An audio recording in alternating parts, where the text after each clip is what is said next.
پاکستان ترقی کیوں نہیں کر سکتا؟ ہماری حرکتیں ہی ترقی والی نہیں تھی تو ترقی کیسے ہو سکتی ہے؟ اس معاشرے سے کیسے ارسطو اور افلاطون پیدا ہو جائیں؟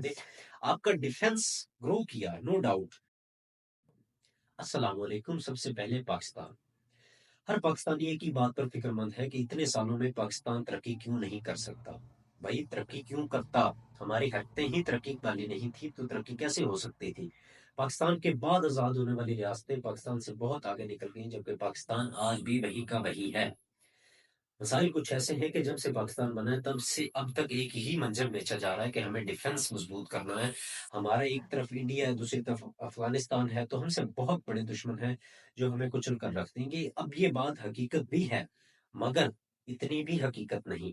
ڈیفنس مضبوط کرنا تھا، مگر ڈیفنس انسان کی جسم کی طرح ہے اور اس کو مضبوط کرنا لازمی ہوتا ہے، بٹ انسان کی روح کا کیا؟ روح انسان کی معاشرے میں ہوتی ہے، معاشرے کی ترقی میں ہوتی ہے، معیشت میں ہوتی ہے۔ جب تک آپ کی اکانومی، آپ کی سوسائٹی گرو نہیں کرتی تب تک آپ کبھی ترقی نہیں کر سکتے۔ تو جو باہر کی باڈی ہے اس پہ فوکس کرتے رہے ہم نے، جو اپنے روح کے اوپر انویسٹ کرنا تھا وہ کبھی بھی نہیں کیا۔ ڈیفنس آپ کے جسم کی طرح ہے، آپ جسم کے اوپر ہی توجہ رکھیں گے تو آپ اپنی روح کو کیسے مضبوط کریں گے؟ جب تک روح پہ توجہ نہیں دیں گے، روح آپ کا معاشرہ ہے۔ اب ایسا کیا ہے کہ 7 سینچری میں پہلی اسلامک اسٹیٹ مدینہ میں قائم ہوتی ہے اور چند ہی عرصے کے اندر وہ پوری دنیا کے اندر پھیل جاتی ہے، اور اسلامک معاشرہ پوری دنیا میں اتنا مضبوط ہو جاتا ہے کہ اس کو کوئی کنکر کرنے کا سوچ بھی نہیں سکتا۔ اب بات یہ نہیں ہے کہ اسلامک معاشرے میں صرف ڈیفنس مضبوط تھا، اس وجہ سے اسلامک امپائرز اتنی آگے تک گئیں۔ اگر ڈیفنس کی بات کریں تو پوری دنیا میں سب سے مضبوط ڈیفنس منگولیا کا تھا، منگولز کا تھا، بٹ وہ 100 سال 150 سال سے اوپر آگے نہیں جا سکے، ان کی موت ہو گئی۔ اسلامک معاشرہ ہمیشہ قائم رہا، کئی سو سال تک انہوں نے پوری دنیا پہ حکومت کی، کیوں؟ کیونکہ ان کی روح جو تھی وہ بہت مضبوط تھی۔ روح آپ کی انفارمیشن، نالج، سائنس، ٹیکنالوجی ان چیزوں سے آتی ہے، اور آپ اپنے معاشرے پر توجہ کرتے ہیں تو وہ معاشرہ گرو کرتا ہے، اور آپ کی اوور آل جو نیشنل گروتھ ہے وہ ہوتی ہے اس سے۔ تو پاکستان نے جب سے آزاد ہوا تب سے اب تک صرف اپنے ڈیفنس کے اوپر ساری توجہ دی، کیوں؟ کیونکہ فوجی ڈکٹیٹرز جو تھے وہ پاکستان کو ایک ہی منجن بیچتے رہے کہ ہمیں اپنا ڈیفنس مضبوط کرنا ہے، ہمیں اپنی آرمی مضبوط کرنی ہے۔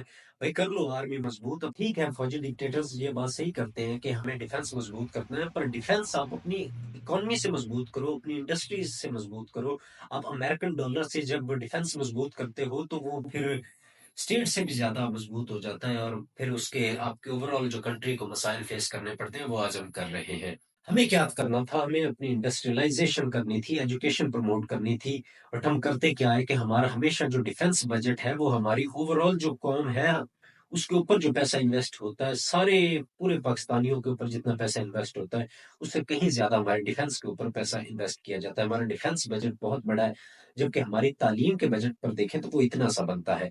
تو اتنے سے تعلیم کے بجٹ کے ساتھ آپ معاشرے کو کیسے گرو کروا سکتے ہیں؟ اس معاشرے سے کیسے ارسطو اور افلاطون پیدا ہو جائیں؟ پھر ایسے معاشرے میں صلاح الدین بھی نہیں پیدا ہوتے، کیونکہ جب آپ کا معاشرہ ہی اسٹرانگ نہیں ہے تو آپ صرف ڈیفنس بجٹ کے اوپر اتنا پیسہ لگا کر اپنی سوسائٹی کو، اپنے ملک کو کبھی مضبوط نہیں کر سکتے۔ آپ کا ڈیفنس گرو کیا، نو ڈاؤٹ، بٹ آپ کی سوسائٹی نے کبھی گرو نہیں کیا۔ آپ کی سوسائٹی آج بھی وہی برٹش انڈیا والی ہے، آپ کے جو انسٹیٹیوشن ہے، آپ کی جو بیوروکریسی ہے وہ آج بھی اسی مینٹلٹی کے ساتھ کام کرتی ہے جس مینٹلٹی کے ساتھ یہ لوگ برٹش ٹائم پہ کام کرتے تھے۔ تو ایسے حالات میں ہمارا معاشرہ کبھی اسٹرانگ نہیں ہو سکتا۔